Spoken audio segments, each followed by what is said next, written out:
In October 1834, the Houses of Parliament burnt down. The construction of these magnificent new buildings marked the changing face of British politics. The roles of the House of Lords and the monarchy were diminishing. Power had shifted to the House of Commons, and modern party politics was taking root. Wellington and his age were being left behind.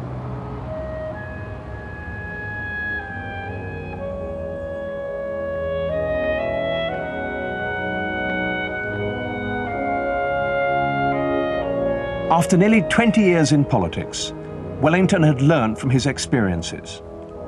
In opposition, he took the moderate line. Together, he and Robert Peel, Tory leader in the House of Commons, avoided any confrontation with the Whigs that might drive the government further into the arms of the radicals. Respect for Wellington was returning. In the end, the achievement of Waterloo stood for far more than his political mistakes. As the Duke travelled through London, his riding companion, Charles Greville, noted a new reaction. It is not popularity, but reverence. The feeling of the people for him seems to be the liveliest of all popular sentiments. Yet he does nothing to excite it, and hardly seems to notice it. One morning in 1834, Wellington was about to go hunting when he received a royal summons. He left immediately for Brighton Pavilion, the royal seaside retreat. The king greeted him in his apartments here and asked him once again to form a ministry. The Whig government, riven by internal wranglings, had fallen. But the 65-year-old Duke declared that Peel must be Prime Minister. Wellington had learnt much.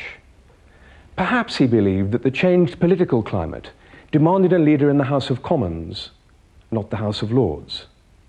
But perhaps he knew that he wasn't up to the job.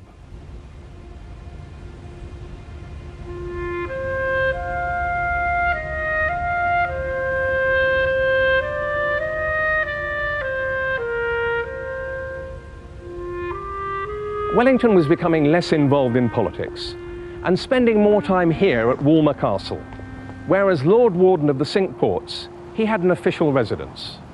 The Spartan atmosphere and sea air suited him better than the luxury of Apsley House or Stratfield Say. He kept busy, entertaining constantly, writing up to 50 letters a day, and sitting regularly in the House of Lords, where, with a hand cupped behind his ear to follow the debate, he was a familiar figure. Like all old soldiers, he was rather deaf. He was a pillar of the establishment and took on numerous responsibilities.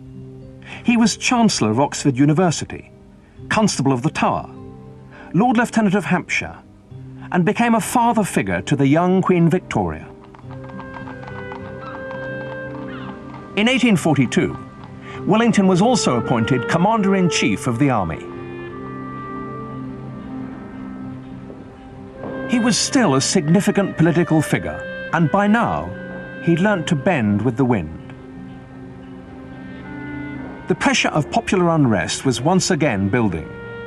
This time, the target was the tax on corn, which kept bread prices artificially high. Despite his own belief in this unpopular tax, Wellington led the House of Lords in throwing it out. When he was once asked what was the best test of a great general, he replied, "To know when to retreat and to dare to do it." The tax was abolished after the Duke made a highly effective speech late one night in the Lords. When Wellington left the house in the early hours of the morning, he was cheered. One workman shouted, "God bless you, Duke." Typically, Wellington brushed the adulation aside. "For heaven's sake, people, let me get on my horse." After this, Wellington gradually faded away from public life.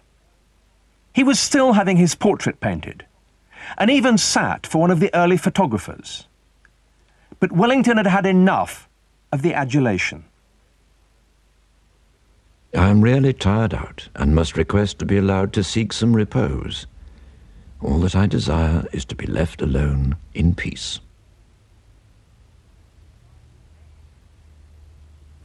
In 1852, he died in the bedroom of his beloved Walmer Castle. He was 83. His virtues shine out across the years. In an age of gluttony and drunkenness, he was abstemious. He neither accepted bribes nor gave favours, though both were commonplace.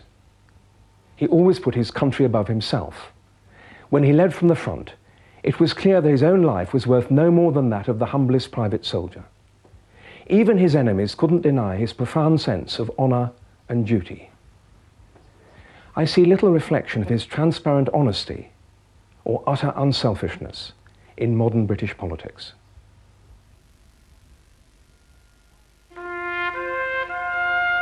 The Duke had wanted a simple, private burial, but it was not to be.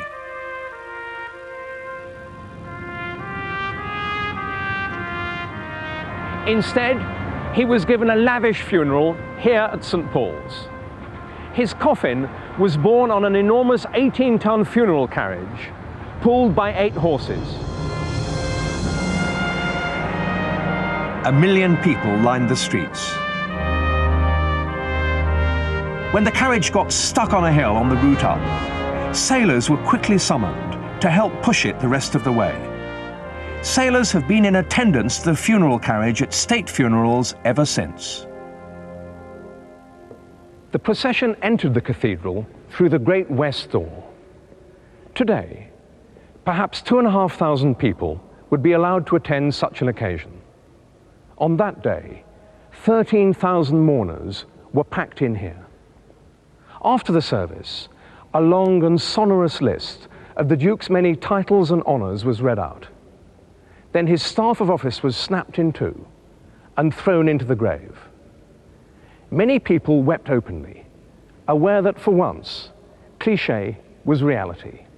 This was the end of an era.